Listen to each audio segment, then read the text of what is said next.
अपने सामनों से हटा दिया, पांडवों को अलग कर दिया और पांडवों को अलग करते हुए कहा अब मेरे सामने कृष्ण को बुलाओ, मेरे सामने कृष्ण को बुलाओ।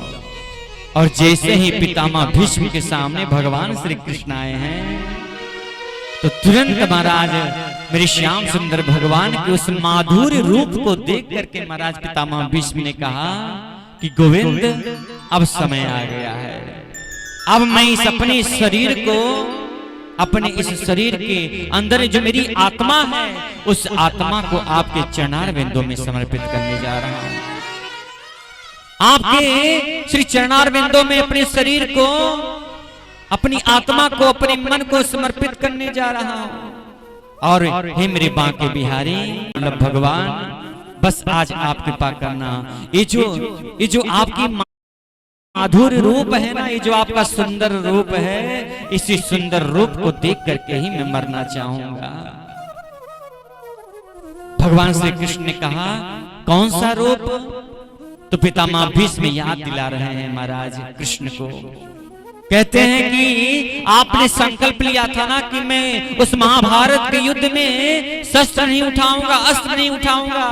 ओ झांकी याद आ रही है आपकी उस दृष्टि को देख करके महाराज मैंने भी संकल्प ले लिया था कि जब तक भगवान श्री कृष्ण के हाथों में मैं शस्त्र नहीं उठवा दूंगा तब तक मैं गंगा का पुत्र नहीं, पितामह भीष्म नहीं। ये मेरी भी प्रतिज्ञा है। और बंधुओं ध्यान दीजिएगा, प्रबल प्रेम के पाले पड़कर हमने नियम बदलते देखा, अपना मान भले टल जावे पर भक्त का मान न टलते देखा। आज बंधुओं मेरे श्याम सुंदर भगवान अपनी प्रतिज्ञा को झूठा कर दिया और पितामह भीष्म की प्रतिज्ञा को सिद्ध कर दिया। बंधुओं महाभारत का युद्ध चल रहा था, दुर्योधन ने आकर के पितामह भीष्म को ललकारा कि पितामह आप सही से युद्ध नहीं कर रहे हैं, अगर आप चाहें तो एक दिन में ही युद्ध समाप्त हो जाए और हम लोगों को विजयश्री की प्राप्ति हो जाए। आप लोग को इच्छा मृत्यु का वरदान है तो आप युद्ध क्यों नहीं कर रहे हैं? जब आप मेरे ओर से युद्ध कर रहे हैं तो आप सही से क्यों नहीं युद्ध कर रहे हैं? आपको युद्ध करना ही चाहिए।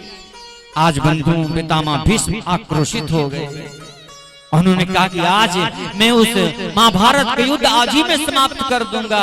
और गए हैं रणांगण में महाराज और जाकर के बाणों का बौछार लगाना प्रारंभ कर दिया। महाराज नकुल और सहदेव को परास्त कर दिया, युधिष्ठिर सामने उसको भी परास्त कर दिया, भीम अपनी गदा लेकर के आए उनको भी परास्त कर दिया और सामने अर्जुन के पास पहुंच गए। महाराज अर्जुन अपने गांडीव को उठाया है और महाराज आज पितामह भीष्म और गांडीवधारी अर्जुन के बीच में घनघोर युद्ध होना प्रारंभ हो गया। ऐसा युद्ध जीवन में कभी किसी ने देखा नहीं था बंधु, लेकिन पितामह भीष्म के सामने टिकना कोई बच्चों की बात नहीं है।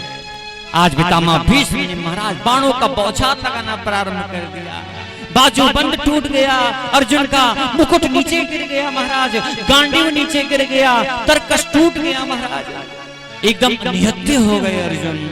और जब कुछ दिखाई नहीं पड़ा महाराज तो भगवान से प्रार्थना करने लगे अर्जुन कि कृष्ण मुझे बचाओ, मुझे बचाओ। आज पितामह भीष्म लग रहा है महाभारत का युद्ध आज ही समाप्त कर देंगे, मुझे बचाओ।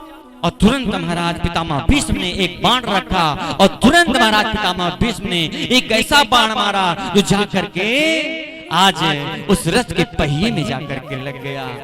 और बंधुओं अभी तक तो कृष्ण और अर्जुन रथ पर बैठे हुए थे, लेकिन अब आकर के भूमि पर गिर पड़े। महाराज ऐसी विचित्र घटना घटी है महाराज, पितामह भीष्म को रोकना मामूली बात नहीं थी। और आज जब उस करुण क्रंदन को सुना भगवान श्री कृष्ण ने तो महाराज उन्होंने अपनी प्रतिज्ञा तोड़ दिया। और जानते हैं क्या किया? जब लगा कि आज पितामह भीष्म अर्जुन को मार डालेंगे तो तुरंत आज रथ का पहिया ही उठा लिया और रथ का पहिया उठा करके पितामह भीष्म में सामने जाकर के झपट पड़े महाराज आज पितामह भीष्म को मारने के लिए। और बंधुओं ध्यान दीजिएगा, भगवान अगर अपना संकल्प तोड़ दे, अगर उन्होंने अपनी प्रतिज्ञा तोड़ दी महाराज तो सृष्टि का प्रलय हो जाता है। और बंधुओं, जब भगवान श्री कृष्ण ने उस रथ के पहिए को उठाया, जैसे सिंह कोई हाथी पर महाराज झपट मारता है, आक्रमण करता है, उसी प्रकार से महाराज आज भगवान श्री कृष्ण सिंह बन करके महाराज हाथी के ऊपर, पितामह भीष्म के ऊपर झपट पड़े हैं महाराज, और अपनी पीताम्बरी को भगवान ने गिरा दिया और भूमि से कह दिया, पृथ्वी तो थोड़ा सा भी चिंतित मत होना, आज मैं अपने भक्त की प्रतिज्ञा को सिद्ध करने के लिए आज मैंने अपनी प्रतिज्ञा मैंने तोड़ दी है। और आज बंधुओं, भगवान श्री कृष्ण ने अपनी प्रतिज्ञा तोड़ दिया और अपने भक्त की प्रतिज्ञा को रख लिया।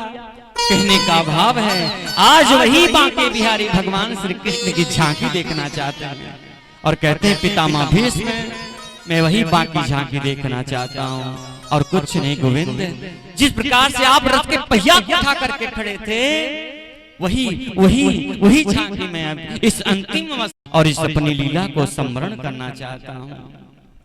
जब से देखा तुम्हें मैं तेरा हो गया। और बंधु, आज पितामह भीष्म ने कहा कि हे गोविंद, आप एक काम करोगे। कहते हैं उत्तरायण के समय मृत्यु होना मोक्ष का द्वार खुला होना होता है और दक्षिणायन में स्वर्ग का द्वार बंद रहता है।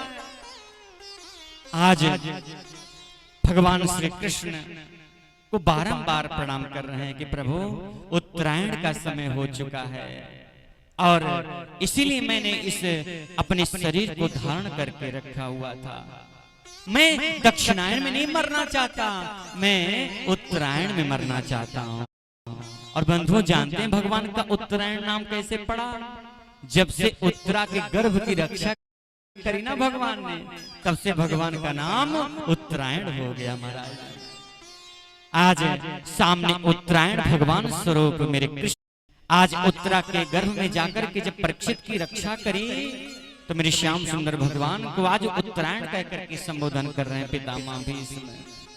आज बंधुओं, 119 श्लोकों में पुष्पिताक्ष छंद के माध्यम से आज भीष्म गीता के माध्यम से बड़ा सुंदर भाव रख करके पितामह भीष्म भगवान के चरणों में प्रणाम कर रहे हैं कि मैं गोविंद, आज आपकी कृपा है कि आज आपके सामने, आज मेरे सामने आप विराजमान हैं। जो ये मेरा मन है, ये मन ही सब बिगाड़ता है, बनाता है। इसलिए सबसे पहले मैं मन को आपके चरणों में प्रणाम कर रहा हूं और इस शरीर में जो आत्मा है वह आत्मा परमात्मा रूपी चरणों में प्रणाम कर रहा हूं। और बंधु, यही कहकर के भगवान पितामह भीष्म के विग्रह से शरीर से एक दिव्य ज्योति निकली है और भगवान श्री कृष्ण की 7 बार परिक्रमा करके भगवान के हृदय में जाकर के समाहित हो गए। बोले भक्त वत्सल भगवान की जय।